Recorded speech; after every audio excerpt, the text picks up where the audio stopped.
안녕하세요. 마음의 지도를 탐험하는 시간입니다. 주변에 늘 다른 사람을 짓밟고 올라서면서도 이상하게 승승장구하는 것처럼 보이는 사람이 있나요?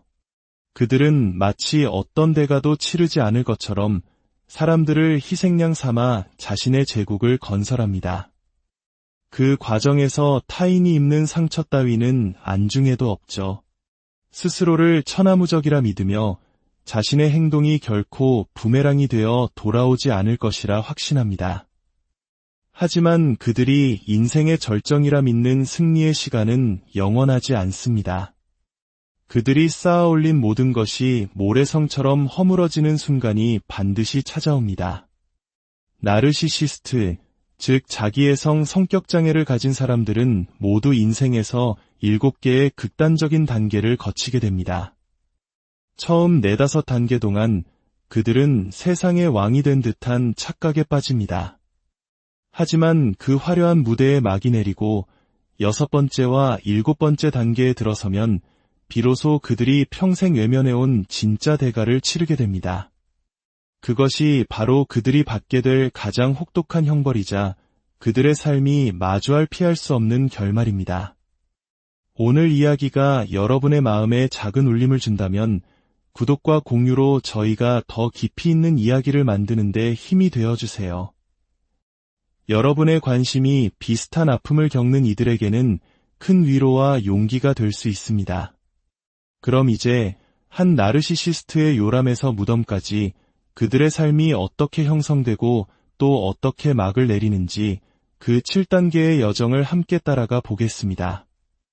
1단계 특권의식의 씨앗이 심기는 시기. 나르시시스트의 여정은 그들이 권력을 손에 쥐는 순간부터 시작되는 것이 아닙니다. 모든 것은 어린 시절 그들의 마음밭에 어떤 씨앗이 심어지느냐에 따라 결정됩니다. 많은 경우 그들의 부모는 자녀를 맹목적으로 떠받들며 아이가 결코 스스로의 힘으로 오를 수 없는 높은 제단 위에 올려놓습니다. 마치 왕자나 공주처럼 떠받들어 키우는 가정에서 아이는 자신이 존재한다는 사실만으로도 남들보다 우월하다는 그릇된 믿음을 갖게 됩니다. 그들은 겸손을 배우지 못합니다. 대신 세상이 철저한 계급으로 이루어져 있으며 자신은 그 정점에 있어야 한다고 배웁니다. 형제들보다 그리고 다른 모든 이들에게 적용되는 규칙보다 자신이 위에 있다는 특권의식을 내면화하는 것이죠. 그들이 실수를 저지르면 부모는 아무 일 없었다는 듯 덮어주기에 급급합니다. 그들이 누군가에게 잔인하게 굴어도 그 잔인함은 아직 어려서 그렇다는 말로 쉽게 용서됩니다. 아이의 자존심을 지켜주는 것이 마치 그 가정의 가장 신성한 의무인 것처럼 여겨집니다. 이런 환경에서 아이는 책임감을 배우는 대신 아무런 노력 없이 숭배받는 법을 배웁니다. 타인은 자신에게 복종하기 위해 존재할 뿐이라고 믿기 시작하죠. 이런 가정의 사랑은 늘 조건부이며 모든 것이 연극처럼 느껴집니다. 부모는 밖에서는 인자한 미소를 짓지만 문이 닫힌 집 안에서는 분노를 터뜨립니다. 아이는 이 모든 것을 스펀지처럼 흡수하며 세상을 속이는 것이 보상을 가져다주고 진실을 말하는 것이 벌을 가져온다는 사실을 깨닫습니다. 혹은 정반대의 경우도 있습니다. 감정적으로 방치되고 혼란스러운 환경에서 자란 아이는 진정한 사랑은 존재하지 않으며 오직 힘만이 전부라는 냉혹한 현실을 배웁니다. 그들은 자신이 보고 겪은 것, 즉 차갑고 교활하며 감정적으로 문을 닫아버린 어른의 모습을 그대로 복제합니다. 이 지점에서 누군가는 물을지도 모릅니다. 그들에게 다른 선택지는 없었을까요? 저는 단호하게 아니오라고 말하고 싶습니다. 이야기를 듣는 많은 분들 역시 어린 시절의 깊은 상처를 안고 살아갑니다. 하지만 여러분은 부모처럼 잔인한 사람이 되었나요? 그렇지 않았습니다. 여러분은 무엇이 옳은 일인지 알고 있었고 그 고통 속에서도 선한 길을 선택했습니다. 하지만 그들은 옳은 길 대신 쉬운 길을 택했습니다. 과잉 칭찬을 받았든 철저히 무시당했든 그들이 겪는 내면의 결과는 동일합니다.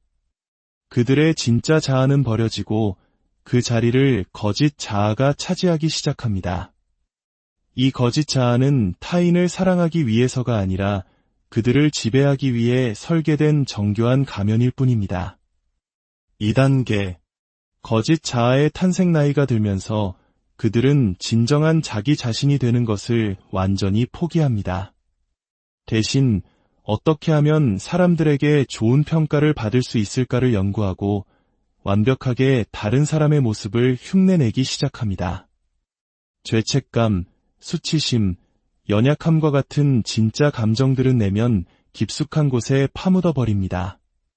그리고 그 자리에는 매력, 오만함, 그리고 주변의 모든 것을 통제하려는 욕구라는 계산된 감정들을 심어놓습니다. 이것은 한국 문화에서 중요하게 여기는 체면이나 눈치와는 근본적으로 다릅니다. 체면과 눈치가 관계의 조화를 위한 사회적 기술이라면 나르시시스트의 연기는 오직 자신의 이익과 지배를 위한 무기가 됩니다.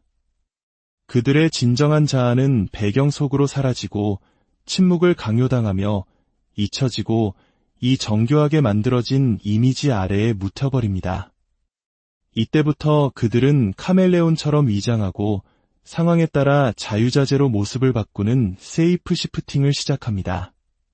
바로 미러링, 즉 상대방을 거울처럼 비추는 연기가 시작되는 것이죠. 그들은 당신이 원하는 바로 그 사람이 되어줍니다. 다른 사람의 장점을 교묘하게 복제하고 수많은 기술을 습득하여 사람들을 속입니다. 사람들은 그들이 친절하고 자비로우며 특별한 사람이라고 믿게 되지만 그 모든 것은 철저히 연기된 쇼에 불과합니다. 그들에게는 삶을 진정으로 경험할 수 있는 자아가 존재하지 않습니다. 그래서 그들은 한 상황에서 다른 상황으로 끊임없이 옮겨다니며 결코 진정으로 경험하지 못할 쾌감을 찾아 헤맵니다. 설령 잠시 만족을 얻는다 해도 그것은 결코 오래가지 못합니다. 3단계. 인정이라는 마약에 중독되다 이 단계에 이르면 그들은 비로소 권력의 진짜 맛을 보게 됩니다. 연인들은 그들의 연기에 속아 사랑에 빠지고 친구들은 그들의 가면을 믿어 의심치 않습니다. 스승은 그들의 재능을 칭찬합니다. 나르시시스트는 진심인 척 연기하고 깊은 감정을 흉내내는 것만으로 얼마나 많은 것을 얻을 수 있는지 깨닫게 됩니다. 이때부터 그들은 타인의 찬사에 완전히 중독됩니다. 칭찬은 그들에게 마약과 같고 관심은 산소처럼 필수적인 것이 됩니다. 이 끊임없는 인정을 공급해주지 않는 사람은 가차없이 버려지거나 끔찍한 대우를 받게 됩니다. 주변 사람들이 자신을 얼마나 대단하게 생각하는지 끊임없이 확인하지 않고서는 단 하루도 기능할 수 없는 것이죠. 결국 그들은 타인의 에너지를 빨아먹고 사는 기생적인 존재가 됩니다. 역설적으로 자신에게 의존한다고 생각하는 사람들에게 가장 크게 의존하게 되는 것입니다. 이 칭찬과 관심 없이는 그들은 다음 날을 버텨낼 수 없습니다. 그래서 그들은 늘 쫓기듯 무언가를 찾아 헤매고 이는 중독적인 성향으로 이어집니다. 당신이 상대하는 나르시시스트에게는 거의 예외 없이 어떤 종류의 중독이 존재할 것입니다. 그것이 관심 중독이든 성중독이든 약물 중독이든 중독은 나르시시즘의 그림자와도 같습니다. 4단계. 거울게임. 당신은 더 이상 인간이 아니다. 이 시점에서 그들은 주변 사람들을 더 이상 독립된 인격체로 보지 않습니다. 그저 자신의 위대함을 비춰주는 거울일 뿐입니다. 그들은 당신이 자신의 위대함을 되돌려 비춰주고 자신이 얼마나 중요한 사람인지 확인시켜주며 스스로 만들어낸 환상을 인정해주길 원합니다. 만약 당신이라는 거울이 완벽함이 아닌 다른 무언가를 비춘다면 어떻게 될까요? 당신이 그의 결점을 지적하거나 건강한 경계를 설정하거나 자신의 행동에 책임을 지라고 요구하는 순간 그들은 당신을 깨진 거울처럼 가차없이 산산조각 내버릴 것입니다. 그들에게 관계란 사랑이 아니라 자기 반영의 도구일 뿐입니다. 당신은 그의 파트너가 아니라 그의 연극 무대 위에 놓인 소품에 불과한 것입니다.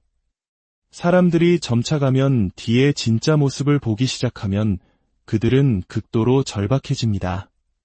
그래서 미친 듯이 한 관계에서 다른 관계로, 한 상황에서 다른 상황으로 빠르게 뛰어다니며 자신의 정체가 드러나는 것을 필사적으로 막으려 합니다. 5단계. 가면이 무너져 내리는 순간 결국 그들이 이용했던 모든 사람들이 진실을 깨닫기 시작합니다. 사람들은 그의 삶에서 떠나기 시작하고 그가 평생 공들여 유지해온 가짜 페르소나는 서서히 무너져 내립니다. 하지만 이 순간에도 그들은 자신의 내면을 들여다보는 대신 모든 문제의 원인을 남에게 돌립니다. 분노는 점점 커지고 내면의 공황 상태는 극에 달합니다. 그들은 자신에게 새로운 인정을 공급해줄 사람들을 필사적으로 찾아 헤매지만 예전처럼 쉽지 않습니다. 그들의 낡은 수법은 더 이상 통하지 않고 매력은 빛을 잃어가기 시작합니다. 그들은 같은 이야기를 반복하고 같은 거짓말을 되풀이하며 아무도 자신의 가면 위에 생긴 수많은 균열을 알아채지 못하기만을 바랄 뿐입니다. 6단계. 고립된 껍데기로 전락하다 이제 그들의 몰락이 본격적으로 시작됩니다. 친구들은 서서히 멀어지고 전 연인들은 그와 어떤 연락도 하고 싶어 하지 않습니다. 심지어 친자식들마저 연락을 완전히 끊어버립니다. 그들은 점점 더 쓰라린 감정에 사로잡히고 편집증적이며 극도로 불안정해집니다. 세상은 더 이상 그들을 위해 박수 쳐주지 않고 그들을 중심으로 돌아가지도 않습니다. 그들을 둘러싼 침묵은 그들에게 죽음과도 같은 공포입니다. 그들은 중독, 건강하지 못한 집착, 혹은 깊은 우울증의 나락으로 끝없이 추락합니다. 이 시점에서 그들이 숨겨왔던 중독은 명백하게 드러납니다. 만약 알코올 중독자였다면 이제 거의 항상 술에 취해 있는 모습을 보게 될 것입니다. 더 이상 자신의 비참한 자아로부터 도망칠 수 없기 때문입니다. 물질적으로는 부유할지 몰라도 그들 곁에는 진정으로 그들을 사랑하거나 심지어 한 인간으로서 좋아해주는 사람조차 아무도 남아있지 않습니다. 많은 나르시시스트들이 젊은 사람들을 쫓는 이유도 여기에 있습니다. 그들의 젊음을 통해 대리 만족을 느끼거나 젊은 사람과 함께 있는 모습을 보임으로써 자신도 젊다고 착각하고 싶은 것이죠. 그들은 나이에 걸맞게 행동하지 못합니다. 본질적으로 그들의 성장은 어린 시절에 멈춰 있기 때문입니다. 그들은 우아하게 나이 들지 못하고 비참하게 늙어갑니다. 나이가 들수록 썩어가는 자신의 내면과 현실에 더 가까워지기 때문입니다. 그 현실이란 무엇일까요? 바로 평생 자신의 행동에 책임지지 않고 모든 것을 남 탓으로 돌렸지만 이제는 더 이상 그럴 수 없게 된 수치심으로 가득 찬 불안한 존재일 뿐이라는 진실입니다. 7단계. 비참한 최후 사랑도 존경도 진정한 인간관계도 없이 늙어간다면 그들의 마지막은 어떨까요? 그들은 자신이 파괴했던 모든 관계와 스스로 밀어냈던 모든 사람들을 떠올리며 외로운 말년을 보냅니다. 그 사람들이 자신을 사랑하려 했을 때 그는 그 자리에 없었습니다. 건강은 쇠퇴하고 평생 지키려 했던 이미지는 빛이 발해갑니다. 그리고 이 모든 것의 최악은 그들은 여전히 문제의 원인이 시종일관 자기 자신이었다는 사실을 결코 받아들이지 못한다는 점입니다. 이것이 바로 그들의 망상입니다. 결국 그들은 자신의 망상을 끝까지 붙들고 더 이상 자신의 계임에 어울려주지 않는 세상을 원망하며 분노 속에서 죽음을 맞이합니다. 진정한 연결 대신 조종을, 진정한 사랑 대신 통제를 선택한 이들에게 이것은 피할 수 없는 길이었습니다. 인생의 초반은 승리처럼 느껴졌을지 모르지만 마지막 장은 전혀 다른 이야기를 들려줍니다. 저는 여러분이 분노와 원망, 그리고 깊은 슬픔을 안고 있다는 것을 압니다. 여러분이 겪은 고통은 결코 여러분이 받아야 할 몫이 아니었습니다. 하지만 기억하십시오. 그들이 받을 가장 큰 대가는 바로 그들 자신의 삶 그 자체입니다.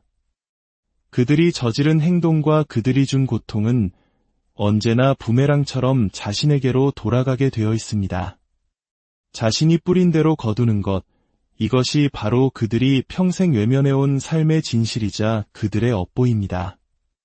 여러분이 할 일은 그저 뒤로 물러나 그들의 삶이 스스로의 무게에 짓눌려 무너지는 것을 지켜보는 것입니다. 여러분이 침묵하고 더 이상 그들의 삶에 개입하지 않고 무관심해질 때 여러분은 비로소 그들이 여러분 없이는 얼마나 공허한 존재인지 목격하게 될 것입니다.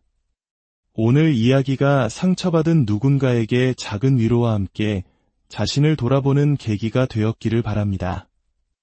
이제 그들의 무대에서 내려와 온전히 당신의 삶을 되찾을 시간입니다. 당신의 치유 여정을 안녕하세요. 마음의 지도를 탐험하는 시간입니다. 주변에 늘 다른 사람을 짓밟고 올라서면서도 이상하게 승승장구하는 것처럼 보이는 사람이 있나요? 그들은 마치 어떤 대가도 치르지 않을 것처럼 사람들을 희생양 삼아 자신의 제국을 건설합니다. 그 과정에서 타인이 입는 상처 따위는 안중에도 없죠. 스스로를 천하무적이라 믿으며 자신의 행동이 결코 부메랑이 되어 돌아오지 않을 것이라 확신합니다. 하지만 그들이 인생의 절정이라 믿는 승리의 시간은 영원하지 않습니다. 그들이 쌓아올린 모든 것이 모래성처럼 허물어지는 순간이 반드시 찾아옵니다. 나르시시스트, 즉 자기애성 성격장애를 가진 사람들은 모두 인생에서 7개의 극단적인 단계를 거치게 됩니다. 처음 4-5단계 동안 그들은 세상의 왕이 된 듯한 착각에 빠집니다. 하지만 그 화려한 무대에 막이 내리고 6번째와 7번째 단계에 들어서면 비로소 그들이 평생 외면해온 진짜 대가를 치르게 됩니다. 그것이 바로 그들이 받게 될 가장 혹독한 형벌이자 그들의 삶이 마주할 피할 수 없는 결말입니다. 오늘 이야기가 여러분의 마음에 작은 울림을 준다면 구독과 공유로 저희가 더 깊이 있는 이야기를 만드는 데 힘이 되어주세요.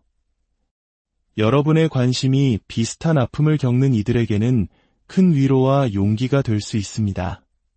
그럼 이제 한 나르시시스트의 요람에서 무덤까지 그들의 삶이 어떻게 형성되고 또 어떻게 막을 내리는지 그 7단계의 여정을 함께 따라가 보겠습니다.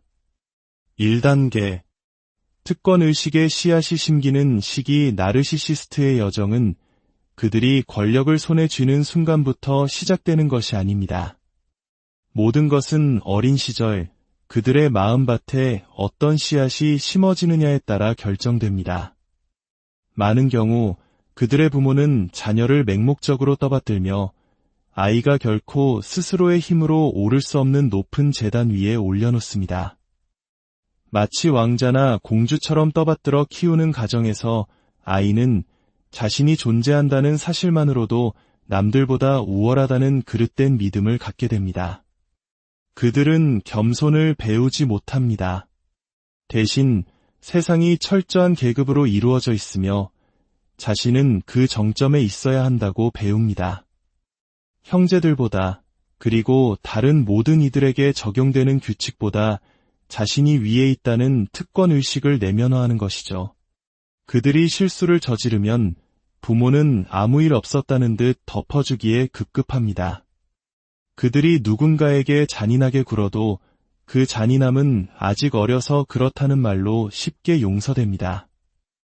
아이의 자존심을 지켜주는 것이 마치 그 가정의 가장 신성한 의무인 것처럼 여겨집니다. 이런 환경에서 아이는 책임감을 배우는 대신 아무런 노력 없이 숭배받는 법을 배웁니다. 타인은 자신에게 복종하기 위해 존재할 뿐이라고 믿기 시작하죠. 이런 가정의 사랑은 늘 조건부이며 모든 것이 연극처럼 느껴집니다. 부모는 밖에서는 인자한 미소를 짓지만 문이 닫힌 집 안에서는 분노를 터뜨립니다. 아이는 이 모든 것을 스펀지처럼 흡수하며 세상을 속이는 것이 보상을 가져다주고 진실을 말하는 것이 벌을 가져온다는 사실을 깨닫습니다. 혹은 정반대의 경우도 있습니다. 감정적으로 방치되고 혼란스러운 환경에서 자란 아이는 진정한 사랑은 존재하지 않으며 오직 힘만이 전부라는 냉혹한 현실을 배웁니다. 그들은 자신이 보고 겪은 것, 즉 차갑고 교활하며 감정적으로 문을 닫아버린 어른의 모습을 그대로 복제합니다. 이 지점에서 누군가는 물을지도 모릅니다. 그들에게 다른 선택지는 없었을까요? 저는 단호하게 아니오라고 말하고 싶습니다. 이야기를 듣는 많은 분들 역시 어린 시절의 깊은 상처를 안고 살아갑니다. 하지만 여러분은 부모처럼 잔인한 사람이 되었나요? 그렇지 않았습니다. 여러분은 무엇이 옳은 일인지 알고 있었고 그 고통 속에서도 선한 길을 선택했습니다. 하지만 그들은 옳은 길 대신 쉬운 길을 택했습니다. 과잉 칭찬을 받았든 철저히 무시당했든 그들이 겪는 내면의 결과는 동일합니다. 그들의 진짜 자아는 버려지고 그 자리를 거짓 자아가 차지하기 시작합니다. 이 거짓 자아는 타인을 사랑하기 위해서가 아니라 그들을 지배하기 위해 설계된 정교한 가면일 뿐입니다. 2단계. 거짓 자아의 탄생 나이가 들면서 그들은 진정한 자기 자신이 되는 것을 완전히 포기합니다. 대신 어떻게 하면 사람들에게 좋은 평가를 받을 수 있을까를 연구하고 완벽하게 다른 사람의 모습을 흉내내기 시작합니다. 죄책감, 수치심, 연약함과 같은 진짜 감정들은 내면 깊숙한 곳에 파묻어 버립니다. 그리고 그 자리에는 매력, 오만함, 그리고 주변의 모든 것을 통제하려는 욕구라는 계산된 감정들을 심어놓습니다. 이것은 한국 문화에서 중요하게 여기는 체면이나 눈치와는 근본적으로 다릅니다. 체면과 눈치가 관계의 조화를 위한 사회적 기술이라면 나르시시스트의 연기는 오직 자신의 이익과 지배를 위한 무기가 됩니다. 그들의 진정한 자아는 배경 속으로 사라지고 침묵을 강요당하며 잊혀지고 이 정교하게 만들어진 이미지 아래에 묻혀버립니다. 이때부터 그들은 카멜레온처럼 위장하고 상황에 따라 자유자재로 모습을 바꾸는 세이프 시프팅을 시작합니다. 바로 미러링, 즉 상대방을 거울처럼 비추는 연기가 시작되는 것이죠. 그들은 당신이 원하는 바로 그 사람이 되어줍니다. 다른 사람의 장점을 교묘하게 복제하고 수많은 기술을 습득하여 사람들을 속입니다. 사람들은 그들이 친절하고 자비로우며 특별한 사람이라고 믿게 되지만 그 모든 것은 철저히 연기된 쇼에 불과합니다. 그들에게는 삶을 진정으로 경험할 수 있는 자아가 존재하지 않습니다. 그래서 그들은 한 상황에서 다른 상황으로 끊임없이 옮겨다니며 결코 진정으로 경험하지 못할 쾌감을 찾아 헤맵니다. 설령 잠시 만족을 얻는다 해도 그것은 결코 오래가지 못합니다. 3단계. 인정이라는 마약에 중독되다 이 단계에 이르면 그들은 비로소 권력의 진짜 맛을 보게 됩니다. 연인들은 그들의 연기에 속아 사랑에 빠지고 친구들은 그들의 가면을 믿어 의심치 않습니다. 스승은 그들의 재능을 칭찬합니다. 나르시시스트는 진심인 척 연기하고 깊은 감정을 흉내내는 것만으로 얼마나 많은 것을 얻을 수 있는지 깨닫게 됩니다. 이때부터 그들은 타인의 찬사에 완전히 중독됩니다. 칭찬은 그들에게 마약과 같고 관심은 산소처럼 필수적인 것이 됩니다. 이 끊임없는 인정을 공급해주지 않는 사람은 가차없이 버려지거나 끔찍한 대우를 받게 됩니다. 주변 사람들이 자신을 얼마나 대단하게 생각하는지 끊임없이 확인하지 않고서는 단 하루도 기능할 수 없는 것이죠. 결국 그들은 타인의 에너지를 빨아먹고 사는 기생적인 존재가 됩니다. 역설적으로 자신에게 의존한다고 생각하는 사람들에게 가장 크게 의존하게 되는 것입니다. 이 칭찬과 관심 없이는 그들은 다음 날을 버텨낼 수 없습니다. 그래서 그들은 늘 쫓기듯 무언가를 찾아 헤매고 이는 중독적인 성향으로 이어집니다. 당신이 상대하는 나르시시스트에게는 거의 예외 없이 어떤 종류의 중독이 존재할 것입니다. 그것이 관심 중독이든 성중독이든 약물 중독이든 중독은 나르시시즘의 그림자와도 같습니다. 4단계 거울게임. 당신은 더 이상 인간이 아니다. 이 시점에서 그들은 주변 사람들을 더 이상 독립된 인격체로 보지 않습니다. 그저 자신의 위대함을 비춰주는 거울일 뿐입니다. 그들은 당신이 자신의 위대함을 되돌려 비춰주고 자신이 얼마나 중요한 사람인지 확인시켜주며 스스로 만들어낸 환상을 인정해주길 원합니다. 만약 당신이라는 거울이 완벽함이 아닌 다른 무언가를 비춘다면 어떻게 될까요? 당신이 그의 결점을 지적하거나 건강한 경계를 설정하거나 자신의 행동에 책임을 지라고 요구하는 순간 그들은 당신을 깨진 거울처럼 가차없이 산산조각 내버릴 것입니다. 그들에게 관계란 사랑이 아니라 자기 반영의 도구일 뿐입니다. 당신은 그의 파트너가 아니라 그의 연극 무대 위에 놓인 소품에 불과한 것입니다. 사람들이 점차가면 뒤의 진짜 모습을 보기 시작하면 그들은 극도로 절박해집니다. 그래서 미친 듯이 한 관계에서 다른 관계로, 한 상황에서 다른 상황으로 빠르게 뛰어다니며 자신의 정체가 드러나는 것을 필사적으로 막으려 합니다. 5단계 가면이 무너져 내리는 순간 결국 그들이 이용했던 모든 사람들이 진실을 깨닫기 시작합니다. 사람들은 그의 삶에서 떠나기 시작하고 그가 평생 공들여 유지해온 가짜 페르소나는 서서히 무너져 내립니다. 하지만 이 순간에도 그들은 자신의 내면을 들여다보는 대신 모든 문제의 원인을 남에게 돌립니다. 분노는 점점 커지고 내면의 공황 상태는 극에 달합니다. 그들은 자신에게 새로운 인정을 공급해줄 사람들을 필사적으로 찾아 헤매지만 예전처럼 쉽지 않습니다. 그들의 낡은 수법은 더 이상 통하지 않고 매력은 빛을 잃어가기 시작합니다. 그들은 같은 이야기를 반복하고 같은 거짓말을 되풀이하며 아무도 자신의 가면 위에 생긴 수많은 균열을 알아채지 못하기만을 바랄 뿐입니다. 6단계 고립된 껍데기로 전락하다 이제 그들의 몰락이 본격적으로 시작됩니다. 친구들은 서서히 멀어지고 전 연인들은 그와 어떤 연락도 하고 싶어 하지 않습니다.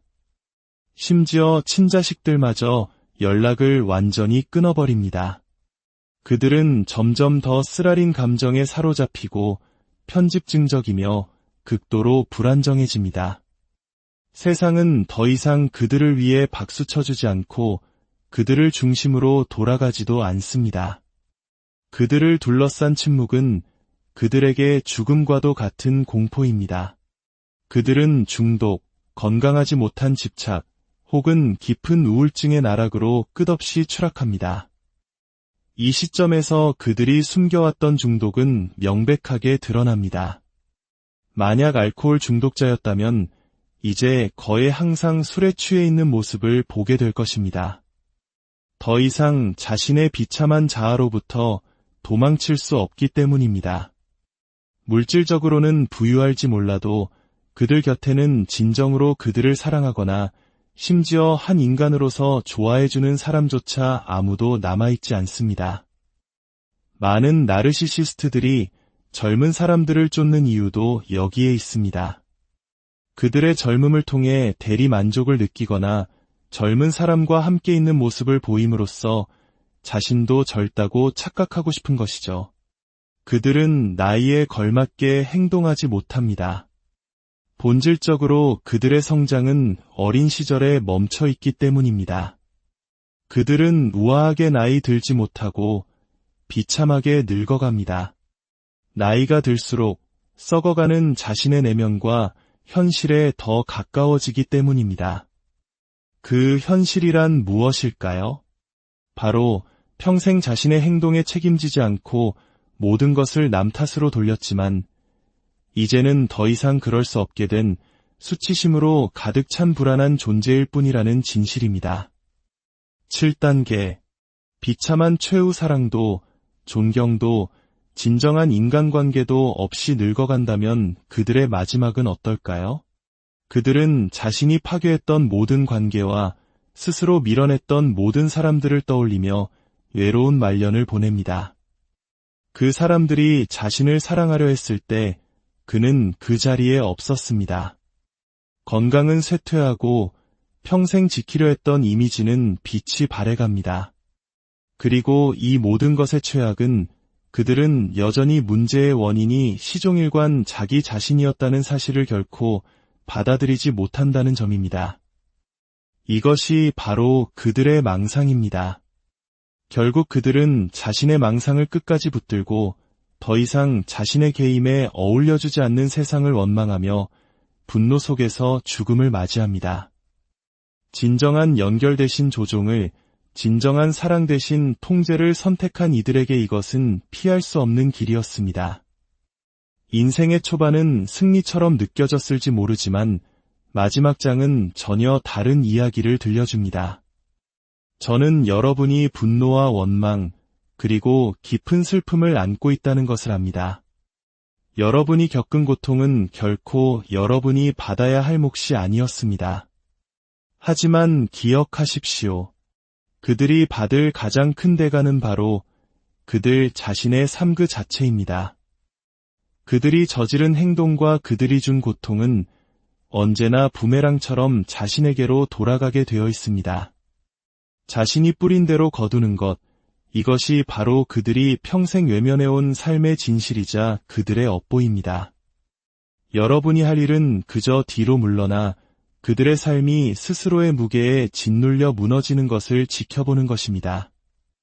여러분이 침묵하고 더 이상 그들의 삶에 개입하지 않고 무관심해질 때 여러분은 비로소 그들이 여러분 없이는 얼마나 공허한 존재인지 목격하게 될 것입니다. 오늘 이야기가 상처받은 누군가에게 작은 위로와 함께 자신을 돌아보는 계기가 되었기를 바랍니다. 이제 그들의 무대에서 내려와 온전히 당신의 삶을 되찾을 시간입니다. 당신의 치유 여정을 안녕하세요. 마음의 지도를 탐험하는 시간입니다.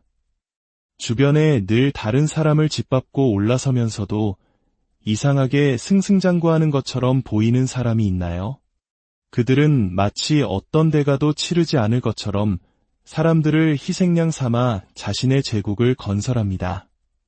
그 과정에서 타인이 입는 상처 따위는 안중에도 없죠. 스스로를 천하무적이라 믿으며 자신의 행동이 결코 부메랑이 되어 돌아오지 않을 것이라 확신합니다. 하지만 그들이 인생의 절정이라 믿는 승리의 시간은 영원하지 않습니다. 그들이 쌓아올린 모든 것이 모래성처럼 허물어지는 순간이 반드시 찾아옵니다. 나르시시스트, 즉 자기애성 성격장애를 가진 사람들은 모두 인생에서 7개의 극단적인 단계를 거치게 됩니다. 처음 4-5단계 동안 그들은 세상의 왕이 된 듯한 착각에 빠집니다. 하지만 그 화려한 무대에 막이 내리고 6번째와 7번째 단계에 들어서면 비로소 그들이 평생 외면해온 진짜 대가를 치르게 됩니다. 그것이 바로 그들이 받게 될 가장 혹독한 형벌이자 그들의 삶이 마주할 피할 수 없는 결말입니다. 오늘 이야기가 여러분의 마음에 작은 울림을 준다면 구독과 공유로 저희가 더 깊이 있는 이야기를 만드는 데 힘이 되어주세요.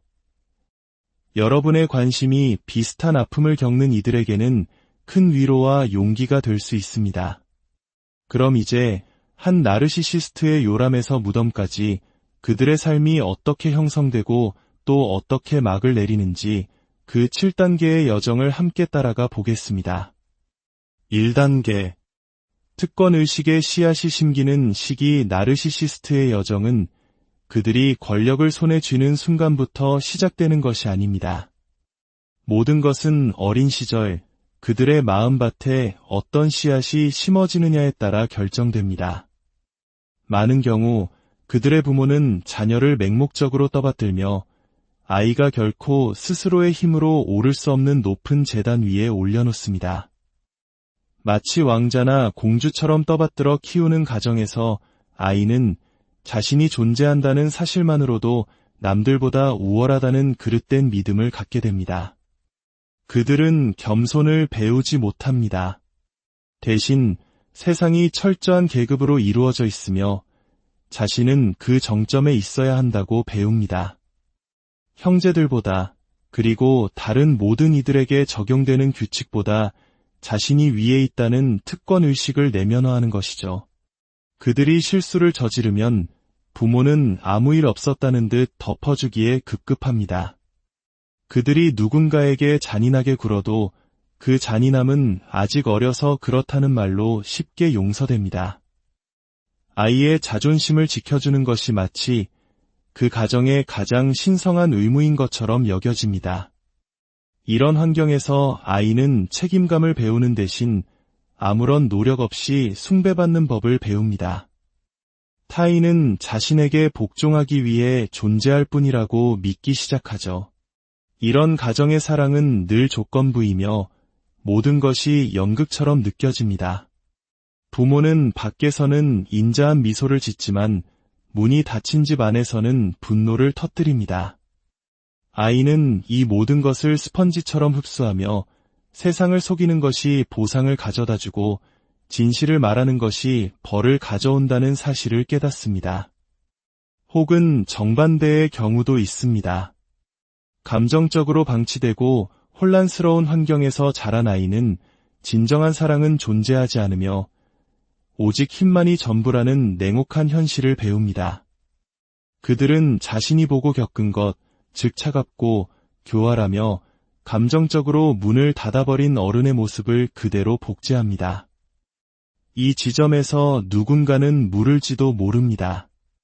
그들에게 다른 선택지는 없었을까요? 저는 단호하게 아니오라고 말하고 싶습니다. 이야기를 듣는 많은 분들 역시 어린 시절의 깊은 상처를 안고 살아갑니다. 하지만 여러분은 부모처럼 잔인한 사람이 되었나요? 그렇지 않았습니다. 여러분은 무엇이 옳은 일인지 알고 있었고 그 고통 속에서도 선한 길을 선택했습니다. 하지만 그들은 옳은 길 대신 쉬운 길을 택했습니다. 과잉 칭찬을 받았든 철저히 무시당했든 그들이 겪는 내면의 결과는 동일합니다. 그들의 진짜 자아는 버려지고 그 자리를 거짓 자아가 차지하기 시작합니다. 이 거짓 자아는 타인을 사랑하기 위해서가 아니라 그들을 지배하기 위해 설계된 정교한 가면일 뿐입니다. 2단계. 거짓 자아의 탄생 나이가 들면서 그들은 진정한 자기 자신이 되는 것을 완전히 포기합니다. 대신 어떻게 하면 사람들에게 좋은 평가를 받을 수 있을까를 연구하고 완벽하게 다른 사람의 모습을 흉내내기 시작합니다.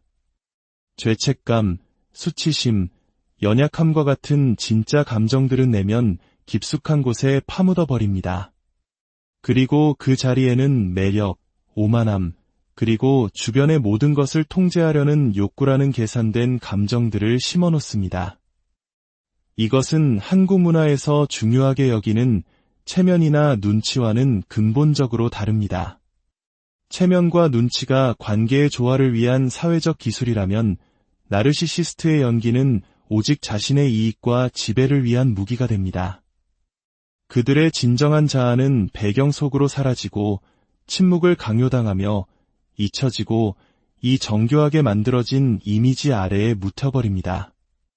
이때부터 그들은 카멜레온처럼 위장하고 상황에 따라 자유자재로 모습을 바꾸는 세이프 시프팅을 시작합니다. 바로 미러링, 즉 상대방을 거울처럼 비추는 연기가 시작되는 것이죠. 그들은 당신이 원하는 바로 그 사람이 되어줍니다. 다른 사람의 장점을 교묘하게 복제하고 수많은 기술을 습득하여 사람들을 속입니다.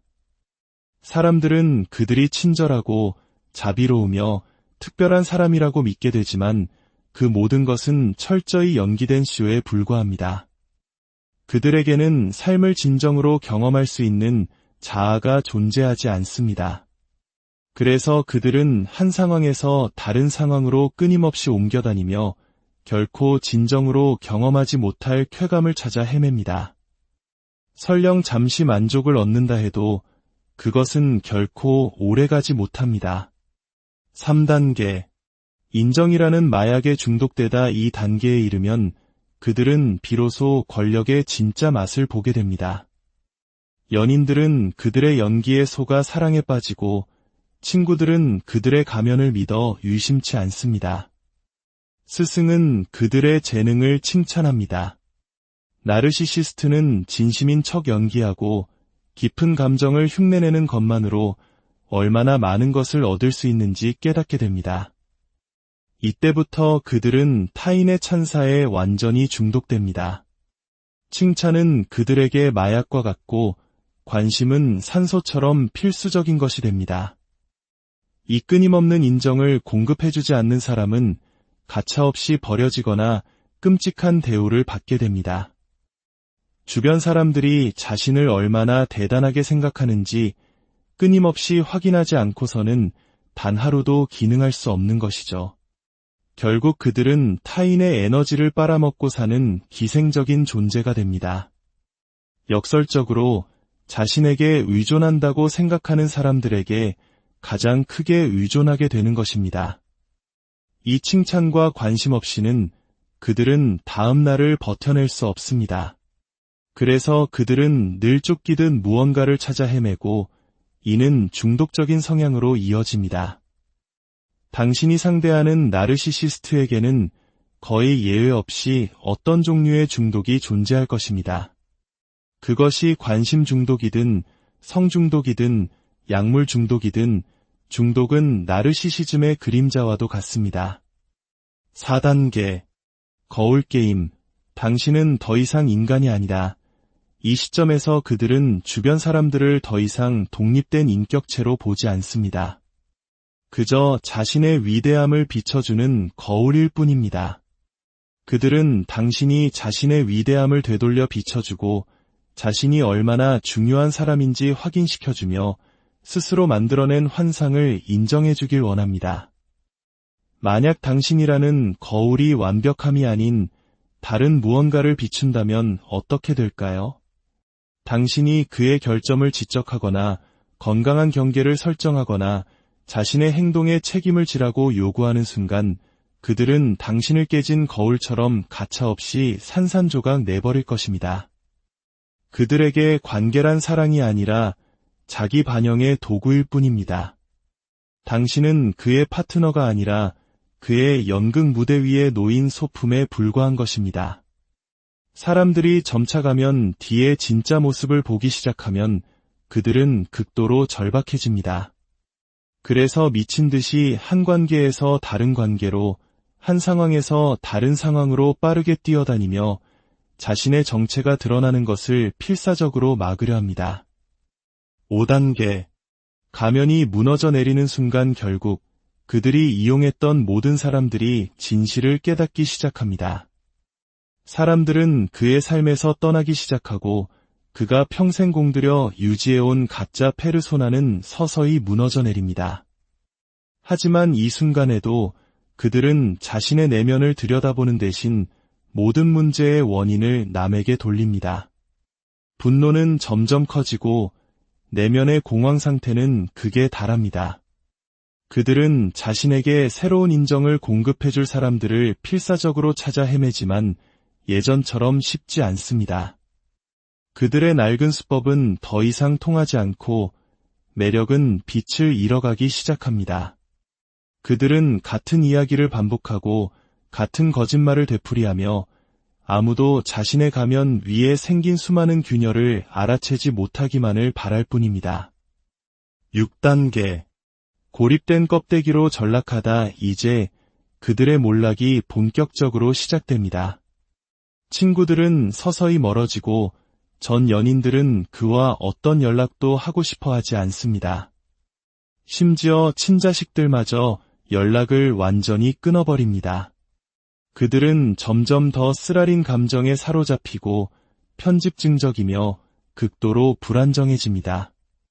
세상은 더 이상 그들을 위해 박수 쳐주지 않고 그들을 중심으로 돌아가지도 않습니다.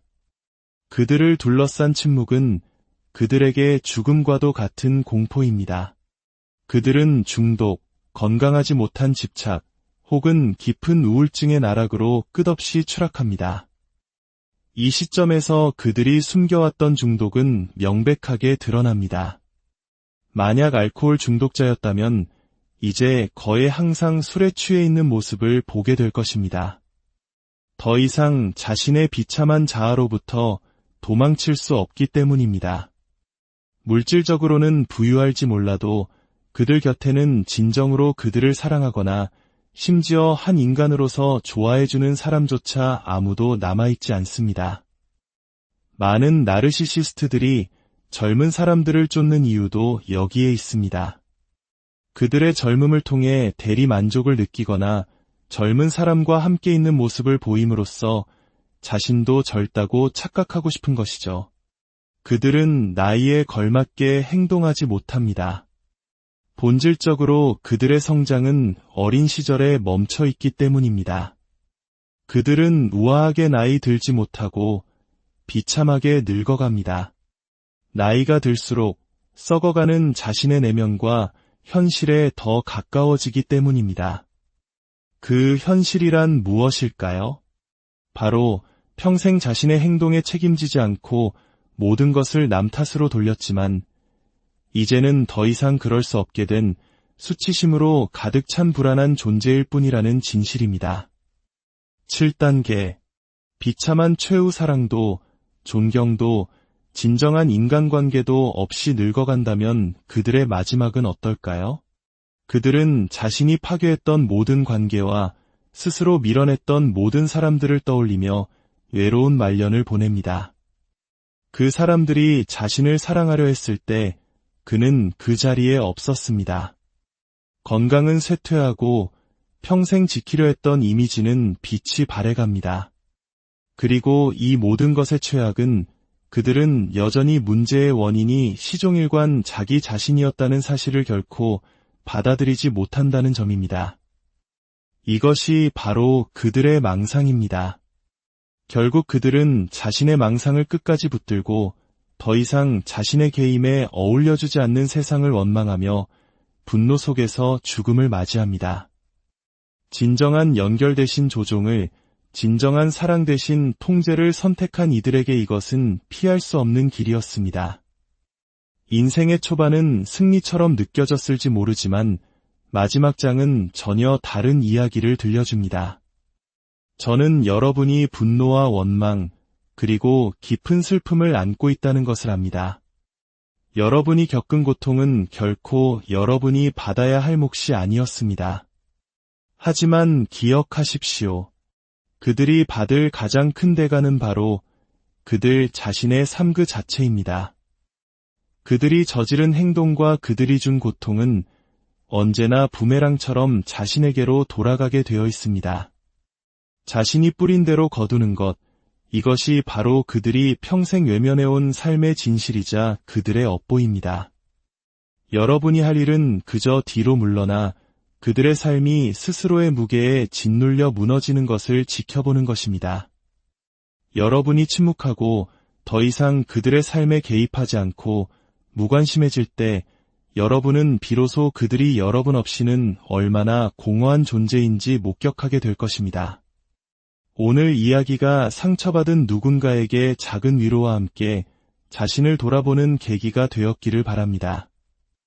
이제 그들의 무대에서 내려와 온전히 당신의 삶을 되찾을 시간입니다. 당신의 치유 여정을 안녕하세요. 마음의 지도를 탐험하는 시간입니다. 주변에 늘 다른 사람을 짓밟고 올라서면서도 이상하게 승승장구하는 것처럼 보이는 사람이 있나요?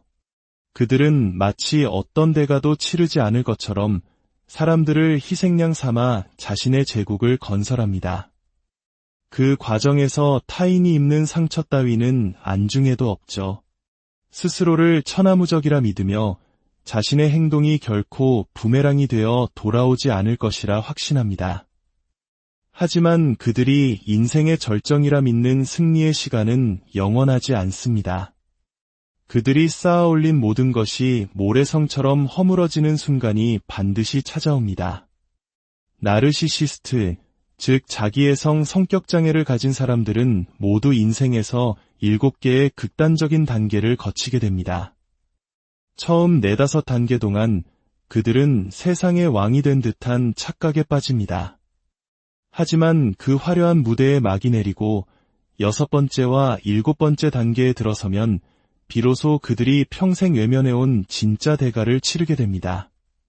그것이 바로 그들이 받게 될 가장 혹독한 형벌이자 그들의 삶이 마주할 피할 수 없는 결말입니다. 오늘 이야기가 여러분의 마음에 작은 울림을 준다면 구독과 공유로 저희가 더 깊이 있는 이야기를 만드는 데 힘이 되어주세요. 여러분의 관심이 비슷한 아픔을 겪는 이들에게는 큰 위로와 용기가 될 수 있습니다. 그럼 이제 한 나르시시스트의 요람에서 무덤까지 그들의 삶이 어떻게 형성되고 또 어떻게 막을 내리는지 그 7단계의 여정을 함께 따라가 보겠습니다. 1단계. 특권의식의 씨앗이 심기는 시기. 나르시시스트의 여정은 그들이 권력을 손에 쥐는 순간부터 시작되는 것이 아닙니다. 모든 것은 어린 시절 그들의 마음밭에 어떤 씨앗이 심어지느냐에 따라 결정됩니다. 많은 경우 그들의 부모는 자녀를 맹목적으로 떠받들며 아이가 결코 스스로의 힘으로 오를 수 없는 높은 제단 위에 올려놓습니다. 마치 왕자나 공주처럼 떠받들어 키우는 가정에서 아이는 자신이 존재한다는 사실만으로도 남들보다 우월하다는 그릇된 믿음을 갖게 됩니다. 그들은 겸손을 배우지 못합니다. 대신 세상이 철저한 계급으로 이루어져 있으며 자신은 그 정점에 있어야 한다고 배웁니다. 형제들보다 그리고 다른 모든 이들에게 적용되는 규칙보다 자신이 위에 있다는 특권의식을 내면화하는 것이죠. 그들이 실수를 저지르면 부모는 아무 일 없었다는 듯 덮어주기에 급급합니다. 그들이 누군가에게 잔인하게 굴어도 그 잔인함은 아직 어려서 그렇다는 말로 쉽게 용서됩니다. 아이의 자존심을 지켜주는 것이 마치 그 가정의 가장 신성한 의무인 것처럼 여겨집니다. 이런 환경에서 아이는 책임감을 배우는 대신 아무런 노력 없이 숭배받는 법을 배웁니다. 타인은 자신에게 복종하기 위해 존재할 뿐이라고 믿기 시작하죠. 이런 가정의 사랑은 늘 조건부이며 모든 것이 연극처럼 느껴집니다. 부모는 밖에서는 인자한 미소를 짓지만 문이 닫힌 집 안에서는 분노를 터뜨립니다. 아이는 이 모든 것을 스펀지처럼 흡수하며 세상을 속이는 것이 보상을 가져다주고 진실을 말하는 것이 벌을 가져온다는 사실을 깨닫습니다. 혹은 정반대의 경우도 있습니다. 감정적으로 방치되고 혼란스러운 환경에서 자란 아이는 진정한 사랑은 존재하지 않으며 오직 힘만이 전부라는 냉혹한 현실을 배웁니다. 그들은 자신이 보고 겪은 것, 즉 차갑고 교활하며 감정적으로 문을 닫아버린 어른의 모습을 그대로 복제합니다. 이 지점에서 누군가는 물을지도 모릅니다. 그들에게 다른 선택지는 없었을까요? 저는 단호하게 아니오라고 말하고 싶습니다. 이 이야기를 듣는 많은 분들 역시 어린 시절의 깊은 상처를 안고 살아갑니다. 하지만 여러분은 부모처럼 잔인한 사람이 되었나요? 그렇지 않았습니다. 여러분은 무엇이 옳은 일인지 알고 있었고 그 고통 속에서도 선한 길을 선택했습니다. 하지만 그들은 옳은 길 대신 쉬운 길을 택했습니다. 과잉 칭찬을 받았든 철저히 무시당했든 그들이 겪는 내면의 결과는 동일합니다. 그들의 진짜 자아는 버려지고 그 자리를 거짓 자아가 차지하기 시작합니다. 이 거짓 자아는 타인을 사랑하기 위해서가 아니라 그들을 지배하기 위해 설계된 정교한 가면일 뿐입니다. 2단계. 거짓 자아의 탄생 나이가 들면서 그들은 진정한 자기 자신이 되는 것을 완전히 포기합니다. 대신 어떻게 하면 사람들에게 좋은 평가를 받을 수 있을까를 연구하고 완벽하게 다른 사람의 모습을 흉내내기 시작합니다. 죄책감, 수치심, 연약함과 같은 진짜 감정들은 내면 깊숙한 곳에 파묻어 버립니다.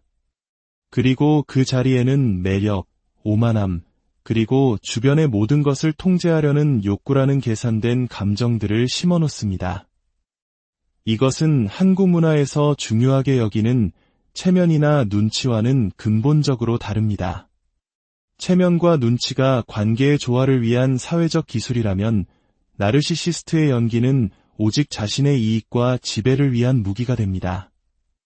그들의 진정한 자아는 배경 속으로 사라지고 침묵을 강요당하며 잊혀지고 이 정교하게 만들어진 이미지 아래에 묻혀버립니다. 이때부터 그들은 카멜레온처럼 위장하고 상황에 따라 자유자재로 모습을 바꾸는 세이프 시프팅을 시작합니다. 바로 미러링, 즉 상대방을 거울처럼 비추는 연기가 시작되는 것이죠. 그들은 당신이 원하는 바로 그 사람이 되어줍니다. 다른 사람의 장점을 교묘하게 복제하고 수많은 기술을 습득하여 사람들을 속입니다. 사람들은 그들이 친절하고 자비로우며 특별한 사람이라고 믿게 되지만 그 모든 것은 철저히 연기된 쇼에 불과합니다. 그들에게는 삶을 진정으로 경험할 수 있는 자아가 존재하지 않습니다. 그래서 그들은 한 상황에서 다른 상황으로 끊임없이 옮겨다니며 결코 진정으로 경험하지 못할 쾌감을 찾아 헤맵니다. 설령 잠시 만족을 얻는다 해도 그것은 결코 오래가지 못합니다. 3단계. 인정이라는 마약에 중독되다 이 단계에 이르면 그들은 비로소 권력의 진짜 맛을 보게 됩니다. 연인들은 그들의 연기에 속아 사랑에 빠지고 친구들은 그들의 가면을 믿어 유심치 않습니다. 스승은 그들의 재능을 칭찬합니다. 나르시시스트는 진심인 척 연기하고 깊은 감정을 흉내내는 것만으로 얼마나 많은 것을 얻을 수 있는지 깨닫게 됩니다. 이때부터 그들은 타인의 찬사에 완전히 중독됩니다. 칭찬은 그들에게 마약과 같고 관심은 산소처럼 필수적인 것이 됩니다. 이 끊임없는 인정을 공급해주지 않는 사람은 가차없이 버려지거나 끔찍한 대우를 받게 됩니다. 주변 사람들이 자신을 얼마나 대단하게 생각하는지 끊임없이 확인하지 않고서는 단 하루도 기능할 수 없는 것이죠. 결국 그들은 타인의 에너지를 빨아먹고 사는 기생적인 존재가 됩니다. 역설적으로 자신에게 의존한다고 생각하는 사람들에게 가장 크게 의존하게 되는 것입니다. 이 칭찬과 관심 없이는 그들은 다음 날을 버텨낼 수 없습니다. 그래서 그들은 늘 쫓기듯 무언가를 찾아 헤매고 이는 중독적인 성향으로 이어집니다. 당신이 상대하는 나르시시스트에게는 거의 예외 없이 어떤 종류의 중독이 존재할 것입니다. 그것이 관심 중독이든 성중독이든 약물 중독이든 중독은 나르시시즘의 그림자와도 같습니다. 4단계. 거울 게임. 당신은 더 이상 인간이 아니다. 이 시점에서 그들은 주변 사람들을 더 이상 독립된 인격체로 보지 않습니다. 그저 자신의 위대함을 비춰주는 거울일 뿐입니다. 그들은 당신이 자신의 위대함을 되돌려 비춰주고 자신이 얼마나 중요한 사람인지 확인시켜주며 스스로 만들어낸 환상을 인정해주길 원합니다. 만약 당신이라는 거울이 완벽함이 아닌 다른 무언가를